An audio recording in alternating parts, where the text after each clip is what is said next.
President Bola Tinubu's administration has secured $6.45 billion in loans from the World Bank in just 16 months, with $1.57 billion approved recently for various projects. This brings the total loans approved by the World Bank to Nigeria to $24.008 billion within 5 years. Well, according to international lender, the funds are aimed at financing development projects nationwide.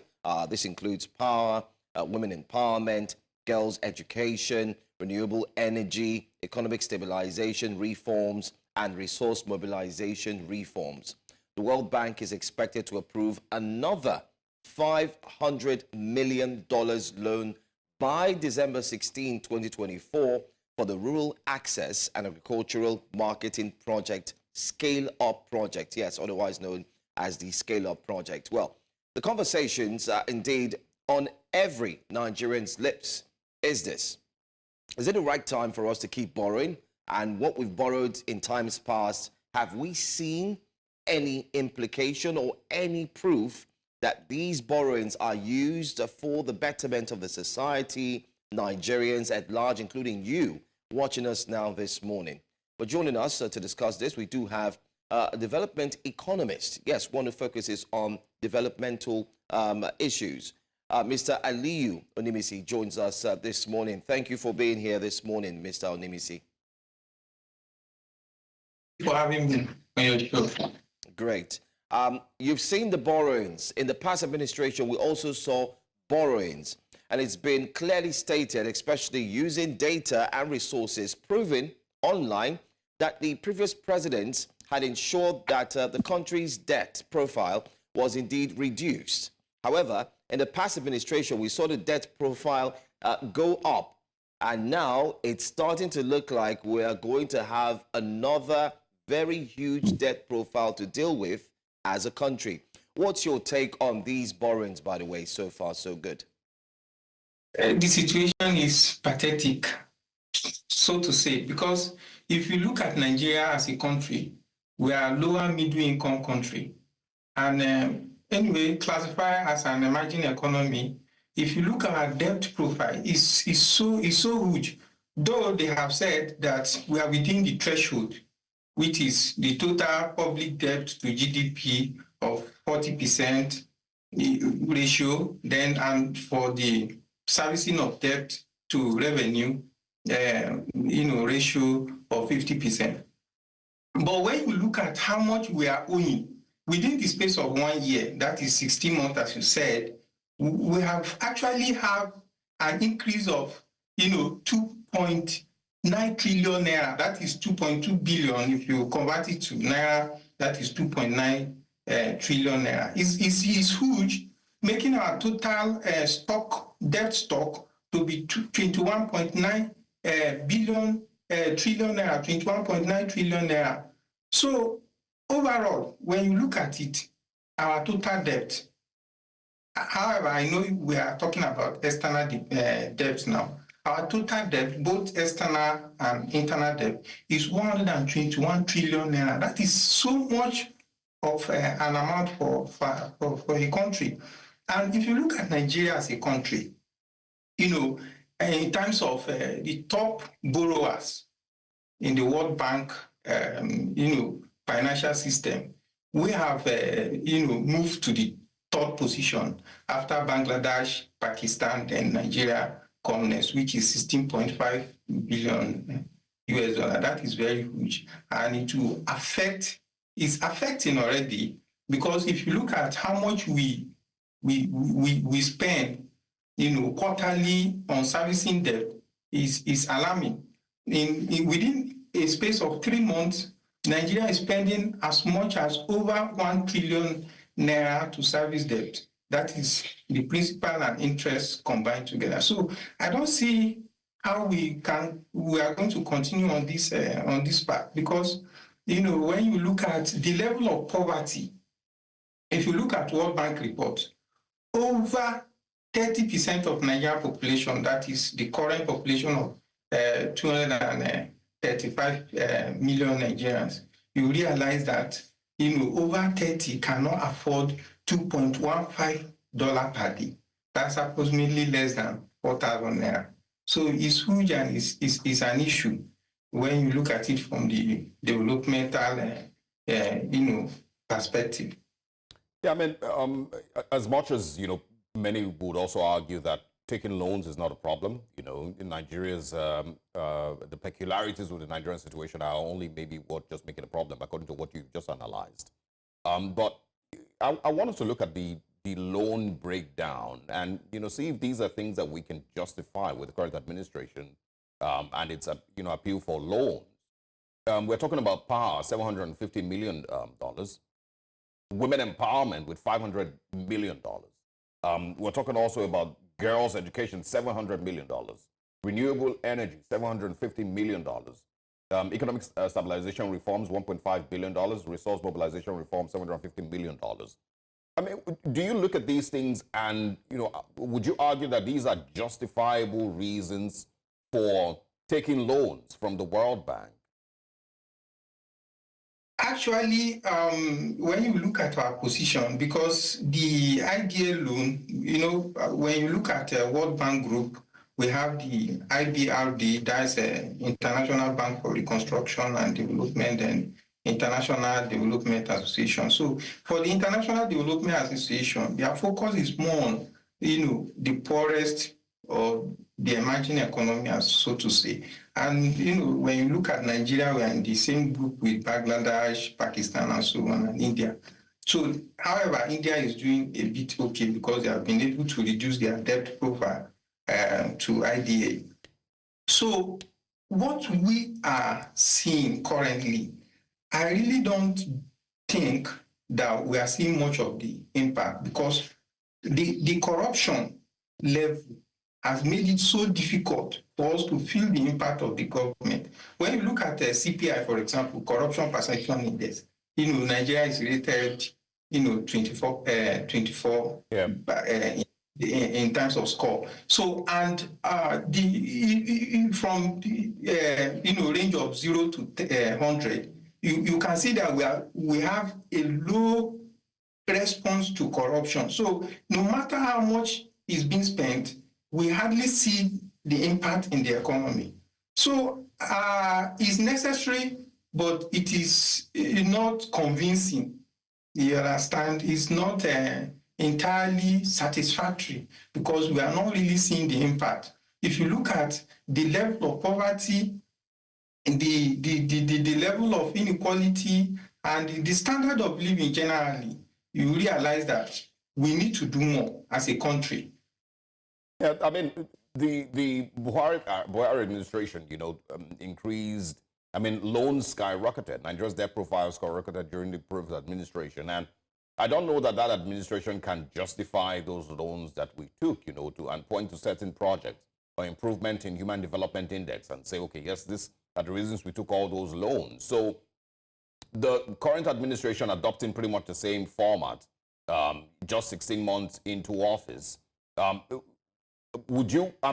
isn't that already another red flag that we've not been able to justify what we took before, and yet we're going to take even more loans? Shouldn't the National Assembly be asking these questions? You see, that is exactly the issue. That when this administration came on board, a lot was said about ways and means from the central banks. Then when you look at the debt profile as far as the external debt, as at June 30th, 2023, that is the Buhari administration, Nigeria external debt with World Bank was 19 trillion naira. But within that, from July to June 2024, it has increased to 21.9 trillion naira. So, it's not justified. It's not justified because if you look at what we have been getting, that, okay, we are removing subsidy so that it will allow the government to raise more funds to attend to the infrastructural deficit that we have, and we are meant to, take responsibility for some of these things. Even as the presidency said, we are expected to be taking a baby step. So, but actually, we have not really seen the impact in the last 1 year. And the debt profile have actually increased, despite the fact that we expect revenue to improve. And my fear for the country right now is this. Now we have started seeing the oil price going up above $60 per barrel. So if steps are not taken to restructure the economy, because we rely heavily on oil and gas as our main source of foreign earning, if we allow what happened in 2016 to come back, because this like a business cycle. There are times you have boom, then there are times you have downturn, which is the recession. In 2016, oil went down as low as $30 per barrel. If we should see that within the current situation that we are in, it will be a big blow for the country in terms of the revenue. So I really think that where government should be looking at is how to reduce the cost of governance, because we have an administration that within the 16-month period has really increased the expenditure level, and I think that is where the problem is. They should look at how they can downsize. Instead of having more ministries, and going into programs that are not too relevant at this point in time, the government should look deep in the cost of governance. All right, Mr. Onimisi, I mean, you've talked about cutting cost of governance. I mean, that's low-hanging fruit. I'm sure every Nigerian has called for that as well, including every single person who is aware of what each person takes home. I mean, I'm just going to quickly look through this. If you look through what the Senate President reportedly takes home by a report online, it says he takes home 30 million naira monthly. We know there's been argument on what the members or the House of Representatives do take home monthly. And then there are constituency projects as well, which is worth about 4 billion naira. But cutting cost of governance, is that really it? Would you also take us through what corruption seemingly has done to these borrowings, especially as an economist? And can you also share with us, I mean, in all answers, what development Nigeria has really gained or gotten from these borrowings that you are aware of? Okay, now when you talk of corruption, our major problem is the justice system. You understand? The fact that we have weak institutions, that's what makes, in theory, we said corruption sand the wheel. That is the negative impact of corruption on the economy. So for Nigeria, what the political appointees are being given, I really don't think is justified when you look at our level of income as a country. Because earlier I said we are classified as a lower middle income country. So we are like among the most poorest country in the world. So we need to do a lot more, for us to grow as a country, because when we are moving in terms of development, it is stages. And if you are too, if you are not careful with your expenditure in terms of how much you spend as regards to how much comes in, you realize that the country will either remain stagnant or it will be retrogressing. So, and in terms of corruption, that is part of the reason why we have not really seen the impact. But it is necessary, it is important that we must, get loan in some certain area, like, for example, we have infrastructural deficit. Then, like when you look at our debt profile, then you look at the bilateral, for example, bilateral loan, like the Chinese Exim Bank, you realize that part of what we got from there was what Nigeria used to, construct the rail transport, like to complete that of Abuja, Kaduna, then Lagos, Ibadan, rail line. So it's beneficial because it will help to bridge the gap that we already have. Yeah, but we are not seeing much of it because of, the corruption level that we have. Yes, I mean, so it's just it's a corruption, issue, mostly. Trust deficit Yes. with the government, inability to justify the loans that it has taken, even in previous governments, with the Buhari administration, running Nigeria into trillions and trillions of naira in debt, without really anything to show for it. On his Independence Day speech, Mr. President claimed that Nigeria had attracted $30 billion in foreign direct investment.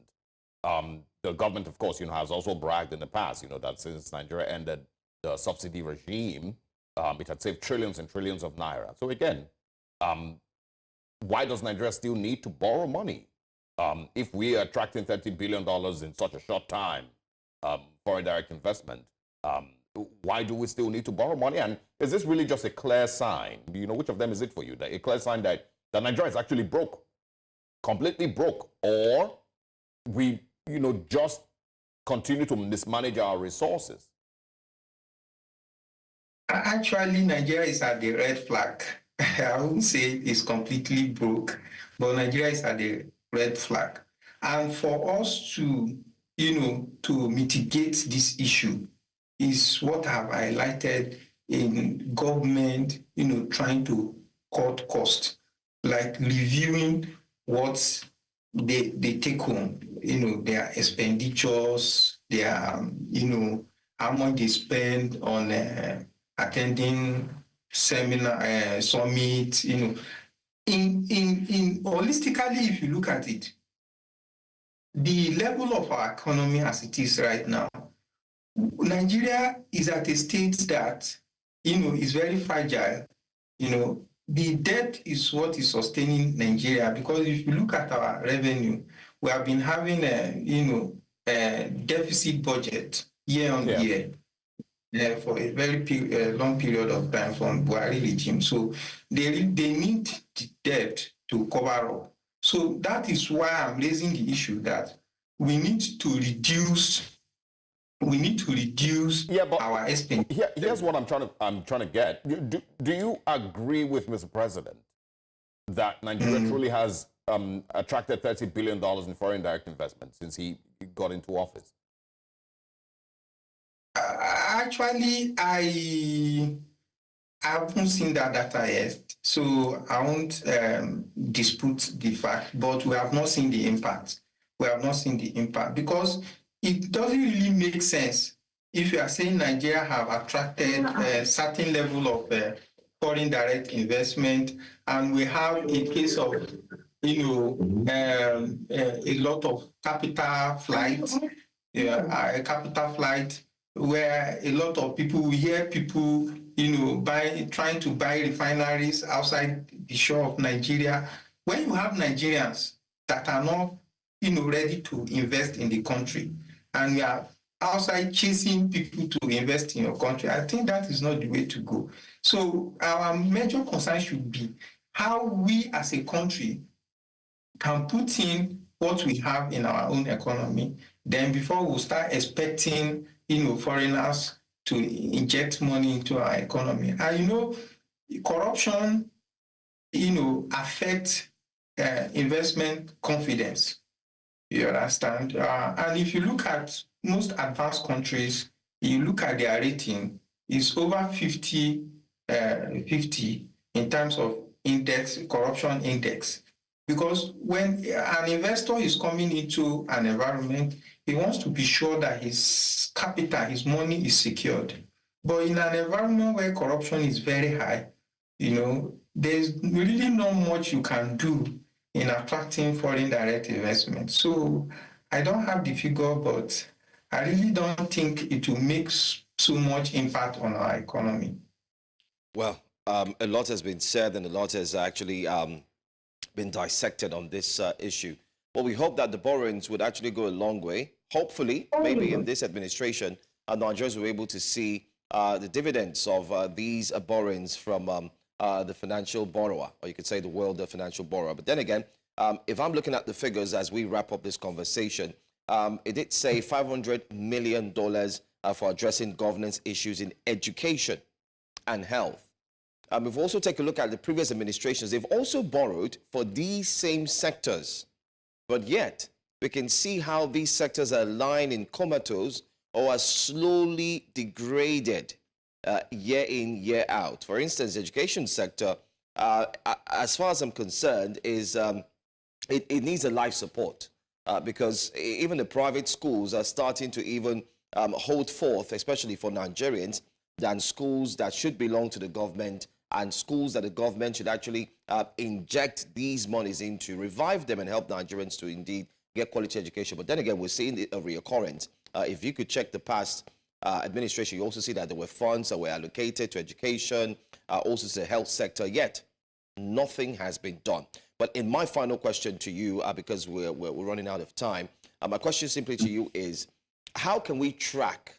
I mean, you're a developmental economist. When all the economists sit together and see these monies being pumped into the country, don't you think it's also very key that economists should also have one voice? And I mean, kudos to some of the economists who are already doing that, but can we track these monies and see what they're being used for? Is it possible? Yeah, that has to start from the National Assembly because that is their primary objective, to supervise and also to give reporters how some of these agencies that have gotten money, how money have been spent. Definitely there is need for voice from the economists as well as to question how far this money are being spent. But when you look at it all again, you realize that one of our major problems is diversification because loan probably not too bad, but your ability to increase your level of revenue will help you to resolve some of this issue of debt. So we rely so much on oil and gas. So I expected that if the government would take a major step in supporting agriculture at this point in time, because it's an alternative area where we have comparative advantage. Likewise, in the area of mining.